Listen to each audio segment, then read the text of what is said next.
और इसी पर चर्चा करने के लिए शोएब सिद्दीकी मुस्लिम स्कॉलर हमारे साथ जुड़े हुए हैं। शोएब जी, बहुत स्वागत करती हूँ भारत अपडेट में आपका।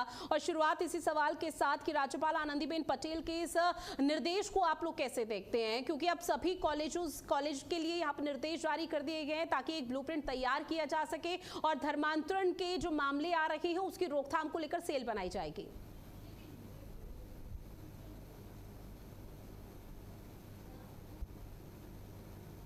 काबिल मोहतरमा है। ये गुजरात की वजीर आला रह चुकी हैं और मोदी जी ने जब वो वहां से हटे थे और देश के प्रधानमंत्री बने थे तो उन्होंने उनको ही मुख्यमंत्री बनाया था। तो बताइए सी बात है, उत्तर प्रदेश में कई सालों से राज्यपाल हैं तो उन्होंने यहाँ की गतिविधियां देखी होंगी। सबसे अच्छी बात यह है कि उन्होंने किसी समुदाय का नाम नहीं लिया। अगर मैं समझता हूँ यहाँ पर एक कदम उठाया जाता है तो मैं उसका वेलकम करता हूँ। धर्मांतरण की जहां तक बात है तो आप देखिए, आप अपने चश्मे देख रही हैं, मैं अपने चश्मे देख रहा हूँ। कौन नहीं चाहता मेरी बहन बेटी महफूज रहे, कोई दिक्कतों का सामना ना करना पड़े। लेकिन जब मेरी तरफ आता है तो हम दूसरे अंदाज देखते हैं, आपकी तरफ जाता है तो दूसरा अंदाज देखा जाता है, तो मैं उनका वेलकम करता हूँ।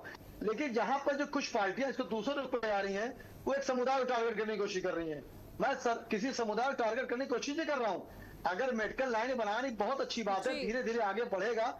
लेकिन अगर कहीं पर एक समुदाय, मुस्लिम समुदाय को यह लगता है कि वो टारगेट हमें क्या, तो मैं उनसे गुजारिश करूंगा अपने आलिमों से भी कि इसका वेलकम करिए। कोई ऐसी बात नहीं है भाई। देखिए होता क्या है ऋतु जी, हम लोगों ने वेस्टर्न कल्चर अपना लिया है और हम लोग वेस्टर्न कल्चर में आजकल आप देखिए फेसबुक या इंस्टाग्राम खोलिए, तमाम हमारी बहन बेटियां जो होती हैं वो रीलें बना रही हैं। कितने लोगों ने जाने दे दी, शौहर ने, ससुर ने, आपको भी मालूम है।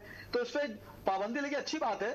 और दुनिया का पहला और आखिरी मुल्क है जहां पर औरतों को दैविक दर्जा दिया जाता है। और हम आपके वहां सीता को हिंदुओं की मां कहा जाता है, मुसलमानों में हजरत खदीजा को मुसलमानों की मां कहा जाता है। मैं उसका वेलकम करता हूं। लेकिन इंटेंशन अच्छा होना चाहिए कि कोई समुदाय को न लगे हमको टारगेट किया है। क्योंकि शामली वाले मामला देख लिए, वहां लड़का हिंदू था, मुसलमान हुआ।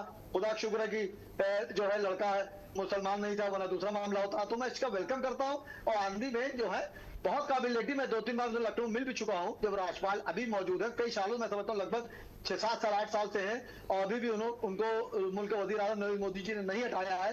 क्योंकि बहुत संयम, बहुत सुकून की लेडी है वो। जाइए, बहुत प्यार मोहब्बत से मिलती है, लगता ही नहीं कि राज्यपाल है, लगता है मेरी माँ है, बड़ी बहन है। तो अच्छा कदम उठाया है। अब ये देखना है कि इस पे कानून किस तरह फॉलो किए जाते हैं। होता क्या, आप देखिए ऋतु जी, कानून बना दिए जाते हैं, उसको जो नीचे अधिकारी उसको डील करते हैं वो किस तरह डील करेंगे, ये देखने की बात है। एक समुदाय को टारगेट नहीं कर रहे हैं आप, एक समुदाय को तो नहीं परेशान कर रहे हैं आप। या जो कॉलेजेस, मेडिकल कॉलेज किसी मुसलमान के हैं तो वहां सख्ती कर रहे हैं, कहा किसी दूसरी कौम के हैं वहां पे आप नहीं सख्ती कर रहे हैं। इस पे नजर रहेगी। और मेरी जो है वजीर आला योगेश जी से भी मेरी गुजारिश रहेगी कि इस कानून को आप जल्दी लागू करें।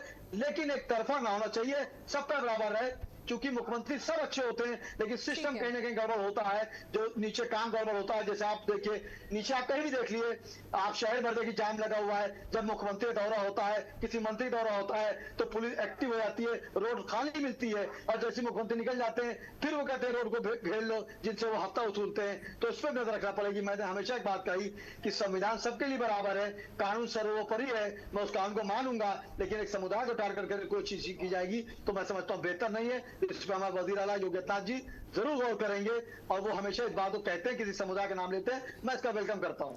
सर, चूंकि देखिए KGMU और संजय गांधी यहाँ पर संस्थान